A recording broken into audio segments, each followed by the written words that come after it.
Hey guys, so here I am. We're re-gearing the front axle of my Super Duty. It's important that you mark these bearing caps with where they go, left side, right side, because it is all very specific. It's all put together very specifically. Nice. Nice. Wowsville, that's in there tight. All right, I'm gonna show you how to use a clamshell bearing puller. Gotta get the bearing off of here. So we got this guy. We got our clamshell. And we got this guy. So first off, here's the differential right here, or I guess the differential carrier. Here's your carrier bearing. You got this here, and that slides in. There's different positions, different sizes, so you can use this on multiple applications. For Dana 60, slides in, and then that screw there, and then sit on top of that, like so. All right, now here's your clamshell. Different sizes. Pick the appropriate size and then go underneath this bearing lip here, like so. And then you have two collars here. 1, 2. You want to set the lower collar tight against the top part of the bearing. Put the clamshell on tight against the underside of this lip, and then you just spread this part, this collar, up tight. So see, this top collar is tight against the top of the clamshell, and this bottom collar is tight against the bearing face. Put the second clamshell on. After you put the second half of the clamshell on, everything seems to be pretty tight. Then you take the collar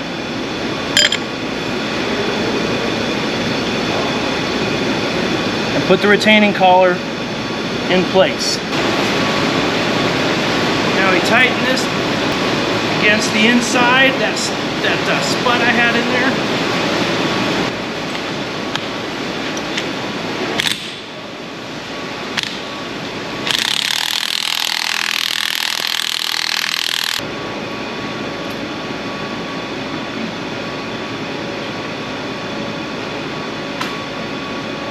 Alright, so we take the clamshell apart.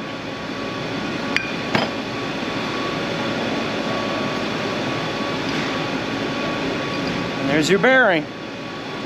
Best invention ever. So once you start pulling bearings off, even though this is a completely different carrier going into the differential case, you still want to kind of keep note of your shims, how many shims, what size shims go to each side. And we're going to take these old bearings and we're going to use them to build setup bearings. Basically, this inside surface here, I'm going to hone out so it slides on. Very snug, but still slides on and off. And then I can use those as setup bearings, because you're going to have to take these on and off to adjust your shims to get your backlash and preload adjustment set correctly. Alright, I gotta make setup bearings. Setup bearings, to do that, you got your carrier here, you got your old bearing I've pulled off, removed my shims.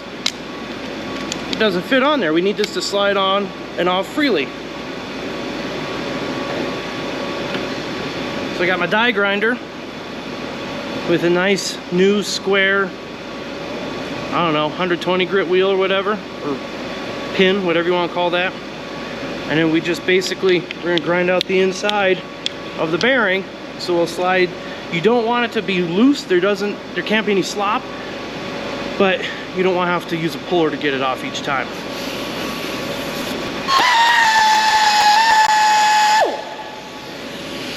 So basically you just run it along inside there until you get it polished out.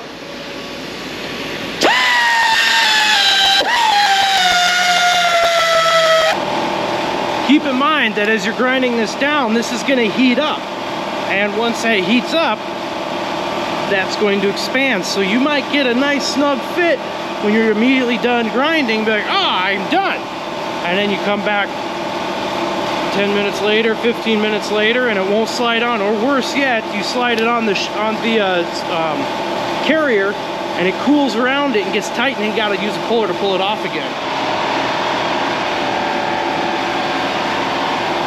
All right, so this is the fit you're looking for.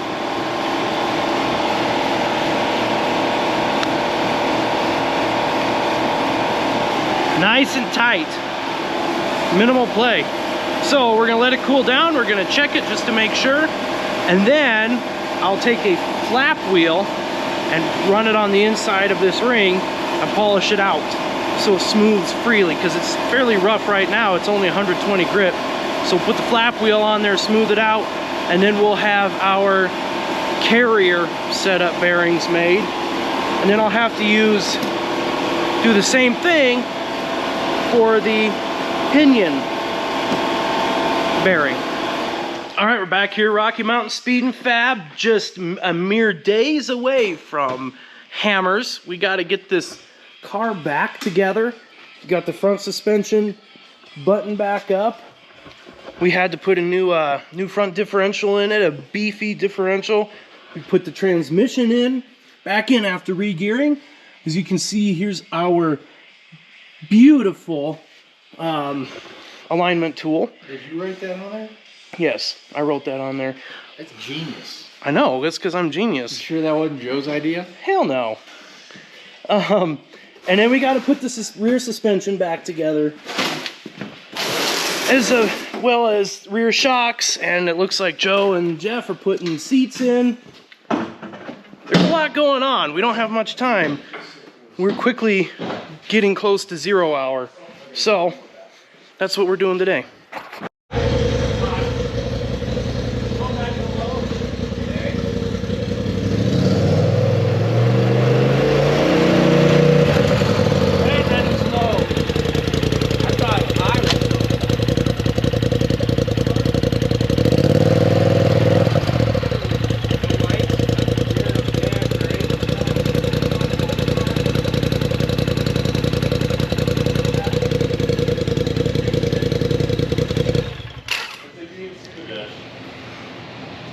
Low range is low. Mm-hmm.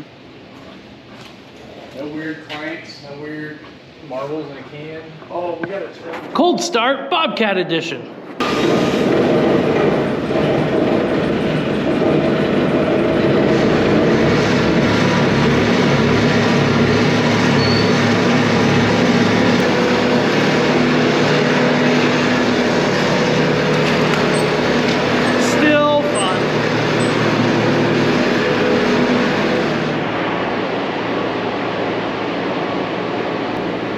So, I've determined that my backlash was too big. It was over 10,000ths of an inch for backlash.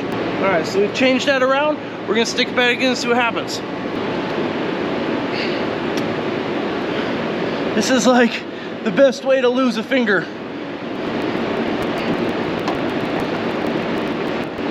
Ooh, that feels better. A lot tighter. So now, take our dial indicator. All right.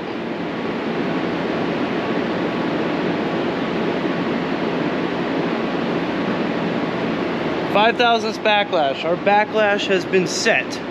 And just for a note, with that the pinion depth, usually that's set by reusing the pinion shim that's in there if you're re-gearing. Now, building a whole raw axle, that's a different story, but 90% of the time you can get away with reusing the pinion depth shim that's came out from earlier. So I'm gonna check the pattern, the tooth pattern one more time, and if that's the case, then everything comes out.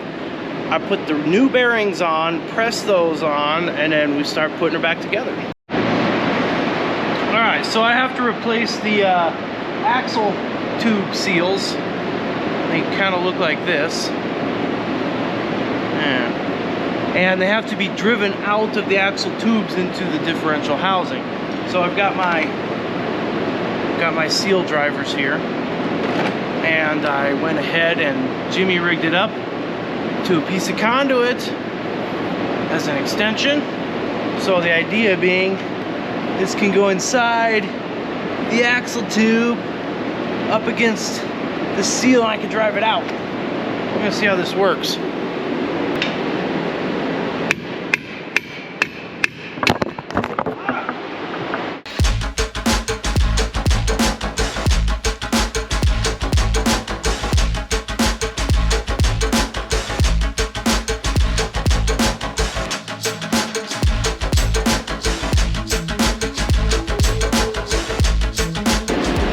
I got the bearing pressed on the pinion, and now the bearings are pressed on the carrier. Now I just gotta finish removing the axle tube seals, replacing them, and then this sucker can go back home. So, as I usually do, I forget to film when I'm doing something that I should be filming. Well, here's what I did. I got the old inner axle seals out. Got them driven out with that little tool I made, and then installed the new seals, looped them up, and yeah, it was pretty easy. But I didn't film it. I'm sorry. Got this up on my pinion nut. Got that all set up. Got a big old piece of pipe for a breaker bar.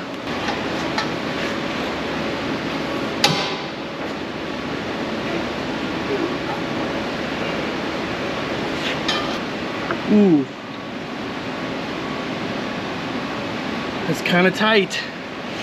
Hopefully I didn't go too far. It should be fine though.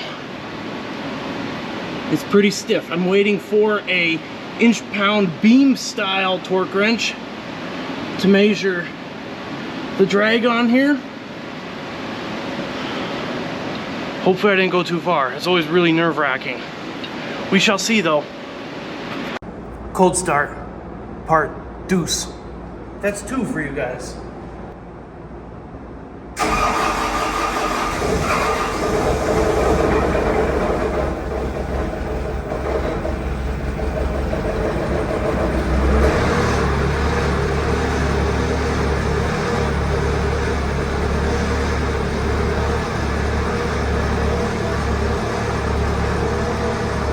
What's up, you guys?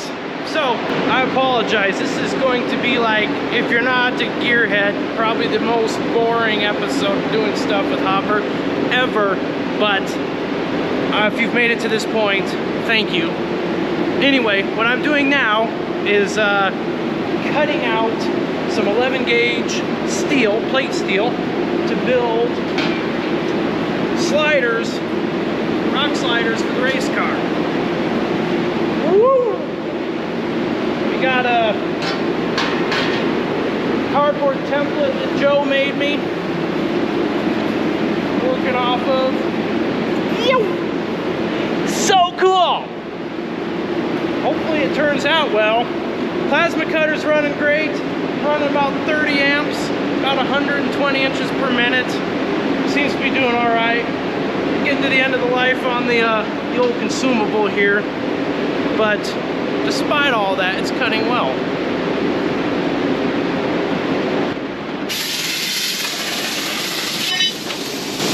That was perfect. Now I just gotta line up my straight edge to do these 1, 2, a bunch more cuts. So, I had hiccups earlier. When I came down here, hiccups real bad. And there's all sorts of wives' tales on how to get rid of hiccups. But I found the best way to get rid of hiccups, bar none. Come along, I'll show you. So you got this little guy here, and you got your air hose here. And you just spray this in your face and attempt to breathe.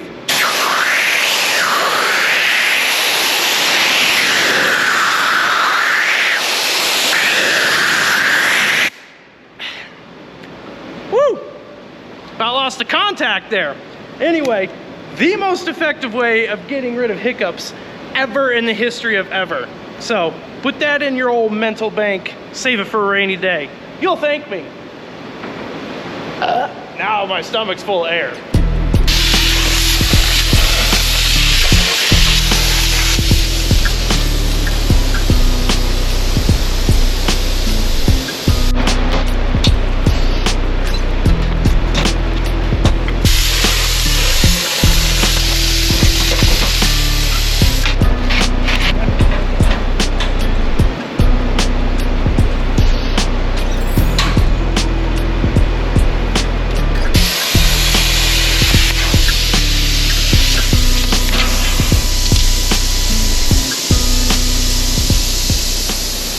Anyway, you guys, thanks for watching.